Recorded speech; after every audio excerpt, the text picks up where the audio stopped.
महाराज की बोलो, भेरू जी महाराज की।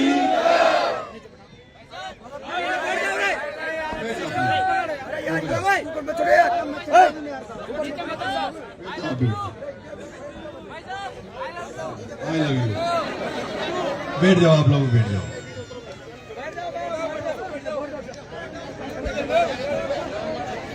आज इस भेरू जी महाराज के मेले में गोपालपुरा, पोलाई व आसपास से पधारे हुए बुजुर्गों, मेरी प्यारी माताओं, युवा साथियों, प्यारे बच्चों, आप सबको सबसे पहले तो आपके चरणों में मेरा दंडवत प्रणाम। आपको राम राम।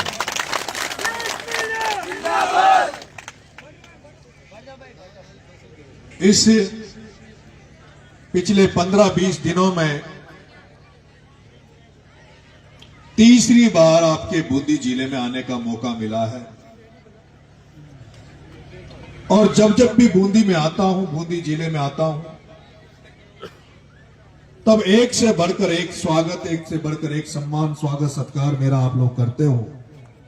उसके लिए मैं पूरी बूंदी जिले की जनता का धन्यवाद ज्ञापित करता हूं। आभार।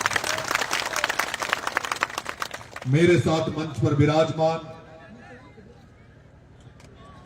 एक बूंदी जिले में किसानों की लंबे समय से लड़ाई लड़ रहे आदरणीय दशरथ जी शर्मा, और पिता के पद चिन्हों पर चलते हुए आज किसानों की बूंदी में लड़ाई लड़ने वाला मेरा युवा साथी भाई गिरिराज जी गौतम,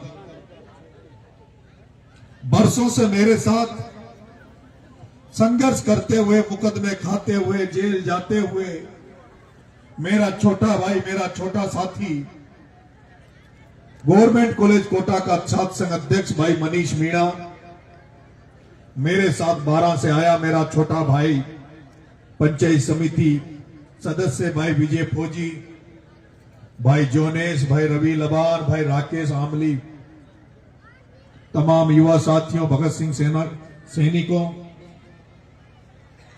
आज आपने मुझे इस धार्मिक कार्यक्रम में, इस भगवान के मेले में मुझे बुलाया है, और मैं देखता हूं अभी सर्दियों के दिन हैं, आप थोड़े से फुर्सत में हो।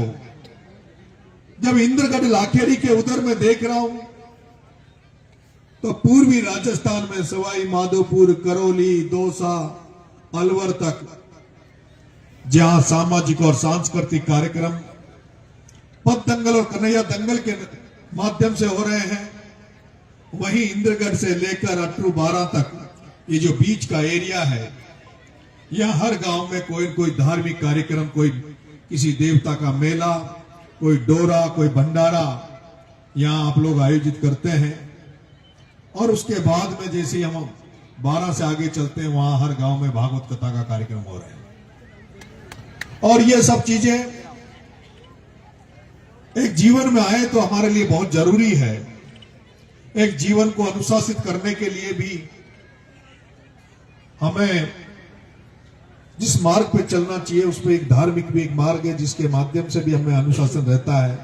एक डर बना रहता है कि अगर कोई गलत काम हम करेंगे तो कोई हमें देख रहा कि नहीं देख रहा, पर ऊपर वाला वो जरूर हमें देखता है। उसका एक डर हमारे अंदर बना रहता है कि ईश्वर हमें जरूर देखता है। इसलिए कोई नेक रास्ते पे चले, नेक नीति का काम करें, इसलिए धार्मिकता का ये भी जरूरी है। लेकिन जो पूर्वी राजस्थान और बाकी शेखावटी के एरिया में मैं जाता रहता हूं, वहां देखता हूं, तो वहां देखता हूं कि वहां लोग बहुत सक्षम हैं, आर्थिक रूप से मजबूत है, हर घर में वहां नौकरियां हैं, हर घर में गाड़ी घोड़े हैं, पक्के मकान हैं। लेकिन ये जो हमारा एरिया है, यहां से लेकर 12 उधर आरती में चले जाओ, ये पूरा एरिया खेती बाड़ी पे डिपेंड है। किसानियों के अलावा हमारे पास कोई काम धंधा नहीं है। और जिस तरह से किसानों को जब भी संकट आता है, किसानों को जब भी किसी समस्या का सामना करना पड़ता है, तो जिन नेताओं को हम लोग वोट देते हैं, एमएलए एमपी बनाते हैं, वो लोग हमारी समस्या के समय हमारे पास नहीं आते। वो केवल जब चुनाव आ जाता है उस समय जैसे बरसात में मेंढके टर टर करके मेंढके बोलते हैं, उसी तरह से चुनावी समय में वो एमएलए एमपी आते हैं। मैं अभी देख रहा था, मैं अभी आपने देखा होगा, मैं पिछले 8 महीने देवरी चुनाव लड़ा, जब टोंक जेल में रहा। जेल से निकलने के एक दिन भी मैं चैन से नहीं बैठा। मैंने किसानों के लिए, इस राजस्थान की जनता के लिए एक यात्रा निकाली। वो यात्रा निकाल रहा था, उसी बीच में एक भ्रष्टाचार की भेंट चढ़ गए। एक स्कूल गिरने से 7 बच्चे मर गए। मैं उनको न्याय दिलाने गया तो 40 दिन फिर जेल में डाल दिया। 40 दिन जेल से निकला, उन बच्चों को न्याय दिलाने के लिए 15 दिन भूख हड़ताल पर बैठा रहा। और आज भी आए दिन लोगों के बीच में रहता हूं। और अभी आपने देखा होगा, हंता के चुनाव खत्म होने के बाद में जैसे ही राजस्थान में खाद की किल्लत आई, खाद की कमी आई, तो मैं 12 कलेक्ट्री पर धरना देकर बैठ गया कि किसानों को खाद उपलब्ध कराया जाए। हर दिन मन में एक भावना रहती है कि किसान घर में पैदा हुआ हूं, एक गांव में पैदा हुआ हूं, ग्रामीणों का, किसानों का दुख दर्द समझता हूं, तो इनके दुख दर्द को कैसे कम किया जाए, इस पर काम करूं। लेकिन आपके हालात जब यहां देखता हूं, अभी बीच में एक दिन गेंडोली आया था, तो अभी भाई कह रहा था, और ये बात सच है कि झाली का बराना आपके नजदीक ही पड़ता होगा। झाली का बराना, क्योंकि गेंडोली रात रुका, सारे आसपास के लोग वहां इकट्ठे हो गए। उन्होंने बताया, साहब हमारे यहाँ झाली का बराना के पास में जो ओम बिरला जी जो सांसद है, जिनको हम बार बार वोट देते हैं, जिस ओम बिरला से हम न्याय की उम्मीद करते हैं, ये सोचते हैं कि इस देश में तीसरे नंबर के ओहदे पे ओम बिरला जी बैठे हैं। वो ओम बिरला जी जो शुगर मिल केशोराय पाटन में जो बंद पड़ी है, जिससे पूरे किसान परेशान हैं, उनकी आर्थिक तंगी का मुख्य कारण है वो शुगर मिल तो बंद पड़ी हुई है, उस पर तो ओम बिरला कुछ बोलता नहीं है। लेकिन जो झाली का बराना के पास में जो 700 बीघा जो गौ माता के नाम की जमीन थी, गौ माता की गोचर जो भूमि थी, उस गोचर भूमि पे गौशाला बनाने के नाम पर ओम बिरला जी ने कब्जा कर लिया। और उस ओम बिरला ने उस गौशाला पे कब्जा नहीं किया, बल्कि झाली के बराना के आसपास, कम से कम उस झाली के बराना के पास में 3000 बीघा जमीन पर उसने गौशाला के नाम पर और कुछ किसानों की जमीनों पर जबरदस्ती कब्जा कर लिया। और यही नहीं, उसमें जिन लोगों की, जिन किसानों की, जिन माली समाज के आज भी किसानों की जमीन है, उसके बीच में जो आई हुई है, उनमें उनको घुसने नहीं दिया जाता। उसमें कमांडो लगा रखे हैं, पुलिस लगा रखी है, कोई उसमें जा नहीं सकता। जो गौशाला बनी हुई है, उसमें केवल गिनती की इतनी सी गायें हैं जो ओम बिरला के उस खेत की जो 3000 बीघा की जमीन पे कब्जा किया है, उसकी जो रखवाली कर रहे हैं, उनको केवल उनको दूध मिलता है, बाकी किसी को कुछ नहीं मिलता। इतनी सी गौशाला है। लेकिन इतना ही नहीं, मैंने पूछा तो उन्होंने कहा कि साहब यहाँ पर एक पानी की समस्या है, पेयजल आई थी, यहाँ पर 167 करोड़ की पेयजल योजना आई, उस 167 करोड़ की पेयजल योजना पे भी ओम बिरला ने कब्जा कर लिया। और वो पानी भी केवल उस 3000 बीघा में जाता है, उसके अलावा किसी किसान की खेत तक पानी नहीं जाता। तब मैं इस हड़ौती में आया, हड़ौती के युवाओं को जगा रहा हूं, यहाँ के किसानों को जगा रहा हूं, यहाँ के लोगों को कह रहा हूं कि अब तुम लोग जाग जाओ, तुम्हें राजनीतिक चेतना आनी चाहिए। वोट देने से पहले सोचो समझो कि किसको तुम वोट दे रहे हो, किसको नेता बना रहे हो।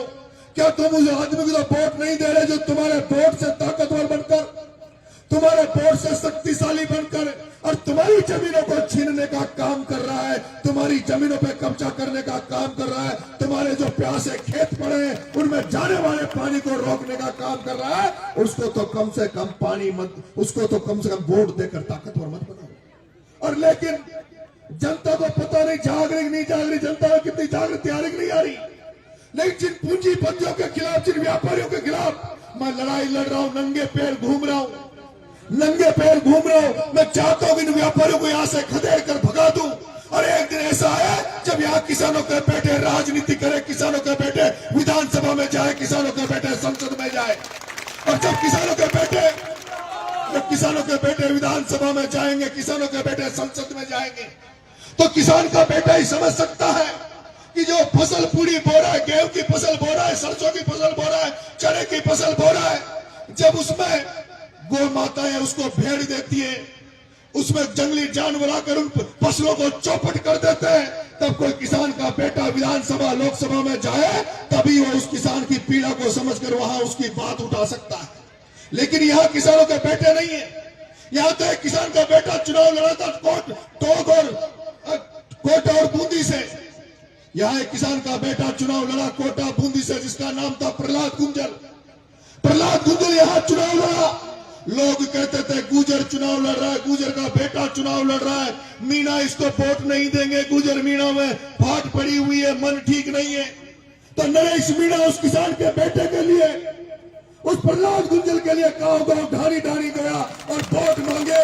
मैंने झोली फैलाई कि एक तरफ धन्ना सेठ पूंजीपति ओम बिरला खड़ा है, एक तरफ धन्ना सेठ ओम बिरला खड़ा है, दूसरी तरफ एक किसान का बेटा प्रहलाद गुंजल खड़ा है। उस प्रहलाद गुंजल को जिता देना। अगर प्रहलाद गुंजल को जिता दोगे तो वो तुम्हारे किसान भाइयों तुम्हारी संसद में भी आवाज उठाएगा, विधानसभा में भी आवाज उठाएगा। आज प्रहलाद गुंजल अगर सांसद कोटा का बढ़ जाता, अगर प्रहलाद गुंजल सांसद कोटा का बढ़ जाता तो मुझे कांग्रेस छोड़नी नहीं पड़ती, मुझे कांग्रेस छोड़नी नहीं पड़ती। अगर वो गुंजल कोटा का सांसद होता तो नरेश मीणा को देवली उनियारा में कांग्रेस का टिकट मिल जाता और नरेश मीणा देवली उनियारा से विधायक होता। और लेकिन ये प्रहलाद गुंजल नरेश मीणा की जोड़ी को जो तोड़ने का प्रयास किया गया, नरेश मीणा प्रहलाद गुंजल एक जगह कैसे बैठ गए, इनको अलग अलग कर दो। नरेश मीणा सचिन पायलट एक जगह कैसे बैठ रहे, ये अगर दोनों नरेश मीणा सचिन पायलट एक रहे, नरेश मीणा प्रहलाद गुंजल एक रहे, और जिस तरह से गुजर मीणा में मतभेद पैदा करने का प्रयास किया, अगर वो दोनों जातियां जो दोनों किसान कौम है, अगर गुजर मीणा एक हो गए तो ना तो ओम बिरला बचेगा, ना धारीवाल बचेगा, ना भाया बचेगा, ना सिंघवी बचेगा। इसलिए पहले प्रहलाद गुंजल को हरवा दिया। जिन लोगों ने पहले जब नरेश मीणा प्रहलाद गुंजल के लिए वोट मांग रहा था, गुजर के बेटे के लिए वोट मांग रहा था, उस समय मीणा होने तो जमकर वोट प्रहलाद गुंजल को दिया। लेकिन प्रहलाद गुंजल के कुछ जाति के ऐसे नेता थे जिन्होंने चेचंद बनकर पहले तो गुंजल साहब को चुनाव यहां हरा दिया, पहले गुंजल साहब को यहां चुनाव हरा दिया, और उसके बाद जब नरेश मीणा अंता में चुनाव लड़ा तो वही सारे लोग जो भाई कह रहा था केशोराई पाटन का एमएलए, आसपास के एमएलए सारे नरेश मीणा को हराने चले गए कि नरेश मीणा जीत जाएगा तो फिर से किसानों का झंडा बुलंद हो जाएगा। झाली का बराना में जो ओम बिरला ने कब्जा करके बैठा है, जो किसानों का पानी रोक रहा है, उसको नरेश मीणा जिस दिन एमएलए बन जाएगा अकेला ही उसको तुड़वा देगा, अकेला ही उस पर वापिस से किसानों का कब्जा करा देगा। इसलिए सबने मिलकर नरेश मीणा की राजनीतिक हत्या करने का प्रयास किया। मैं हर दिन किसानों के लिए लड़ना चाहता हूं, हर दिन आम जनता के लिए लड़ाई लड़ना चाहता हूं। मुझे डर नहीं लगता, ना मुकदमों से डर लगता, ना जेल जाने से डर लगता। आज आपके धार्मिक कार्यक्रम में आया हूं, लेकिन मैं आपके निमंत्रण में आया हूं। बूंदी से जितने भी निमंत्रण मेरे पास जा रहे हैं, मैं उस प्रत्येक निमंत्रण में आ रहा हूं, क्योंकि मैं देख रहा हूं सबसे ज्यादा जोश, सबसे ज्यादा उमंग, अगर सबसे ज्यादा कोई बदलाव चाहता है तो बूंदी जिले का किसान चाहता है, बूंदी जिले का व्यक्ति चाहता है कि राजनीति में बदलाव हो। इसलिए आपके जो भी निमंत्रण जाते हैं मैं मना नहीं कर सकता, चाहे कितना भी काम हो, लेकिन सब कुछ छोड़कर मैं आपके कार्यक्रमों में आता हूं। लेकिन मैं आज आपको एक निमंत्रण देके जा रहा हूं। मेरे जो युवा साथी है पंच पटेलों, मैं आपको निमंत्रण देके जा रहा हूं कि 30 तारीख को, 30 जनवरी को जो आपके पास में जो कोटड़ी चौराया है, सोप थाना है, कोटड़ी चौराया जो सोप थाना है, उस थानेदार ने, थाने के लोगों ने 2 जीपें भरकर एक मीणा समाज के घर में घुस गए। मुलजिम को ढूंढने गए थे, लेकिन मुलजिम था नहीं, कोई नहीं मिला। तो उस घर में माता पिता मिले, एक बुजुर्ग पटेल मिला। उन पुलिस वालों ने, उस सोप के सीआई ने और उसके साथ गए हुए खाकी वर्दी में बैठे हुए गुंडों ने, पुलिस की वर्दी में बैठे हुए गुंडों ने उन माता बहनों के साथ बदतमीजी करी, उनके साथ मारपीट करी। एक 7 महीने की एक प्रेग्नेंट महिला, एक महिला जिसके पेट में 7 महीने का बच्चा था, उस माँ को मारा, उस बहू को मारा और रात को अपनी महिलाओं को और उन बुजुर्गों को लेकर थाने में चले गए। रात भर उनके साथ पट्टे दिए, मारपीट करी और सुबह 151 में छोड़ दिया। अगर उनका जुर्म होता तो 151 में नहीं छूटते। उनका जुर्म होता तो 151 में नहीं छूटते, लेकिन कोई जुर्म नहीं था इसलिए, लेकिन रात भर मारपीट करी और सुबह 151 में छोड़ दिया। और वो जो न्याय हुआ, वो अत्याचार हुआ, वो वहां हुआ जहां से मुझे देवली उनियारा से 60,000 लोगों ने मुझे वोट दिया। जब मेरे पास ये कल मामला आया कि साहब एक गरीब के साथ, एक गरीब बाप के साथ इस तरह से पुलिस ने हरकत करी है, मैंने कल ही घोषणा करी है कि 30 तारीख को जन आंदोलन करूंगा। देवली उनियारा की जितनी भी समस्या है उसको लेकर कोटड़ी चौराहे पर धरना दूंगा। 30 तारीख के पहले उस थानेदार का, उस खाकी वर्दी में बैठे हुए गुंडों का या तो ऐसा इलाज कर दिया जाए, उनको सस्पेंड कर दिया जाए, उन पे मुकदमे लगाए जाए कि दोबारा किसी की हिम्मत नहीं हो, दोबारा किसी गरीब पर हाथ उठाने की जरूरत पुलिस नहीं करे। तो क्या आप लोग 30 तारीख को मेरे निमंत्रण पे आओगे? पक्का आओगे? मैं पहला कार्यक्रम है जिसमें आपको निमंत्रण देके पीले चावल देके जा रहा हूं। वैसे तो आप लोग मेरे लिए अंता भी गए हो, आप लोग हर आंदोलन में, हर धरने प्रदर्शन में मेरे लिए जाते हो। कौन कौन मेरे साथ अब तक रैलियों में गए, चुनाव में गए? इतने सारे लोग गए। तो कोटड़ी तो आपके बगल में पड़ेगा, तो साधन लगाने पड़ेंगे, खुद आ जाओगे? पक्का आ जाओगे? जैसे मैं आज आपके निमंत्रण पे सब साथियों के साथ आज आपके गांव में आया हूं, आपकी पंचायत में आया हूं। वो लड़ाई मेरी नहीं है, मैं मेरे काम के लिए नहीं बुला रहा, और मैं मेरी जिंदगी में मैं केवल चुनाव लड़ता हूं जब आप लोग मेरी मदद करते हो। लेकिन मुझे व्यक्तिगत तौर पर कभी मैं आपको याद नहीं करूंगा। हाँ, कभी घर में कोई ब्याह शादी होगी तो मांडे वांडे के लिए जरूर नूता देने आपको आऊंगा। लेकिन मैं जब लोगों के लिए लड़ता हूं, जनता के लिए लड़ता हूं, क्योंकि आज हम लोग, उनको हमारी जरूरत है, कल आपको जरूरत पड़ेगी। तो कल जब मैं यहाँ आपके लिए भी लड़ने आऊंगा तब भी मैं लोगों को लेके आऊंगा, तो हजारों लोग आपके लिए भी आएंगे। इसलिए आज आप सबको देवली उनियारा की जनता की तरफ से निमंत्रण देके जा रहा हूं कि कोटड़ी जरूर पधारना। 30 जनवरी को 12 बजे आपको आना है। बहुत बहुत धन्यवाद। राम राम साहब, आशीर्वाद बनाए रखना, माता बहनों कृपा बनाए रखना। और लोग लुगड़े फेर लुगड़िया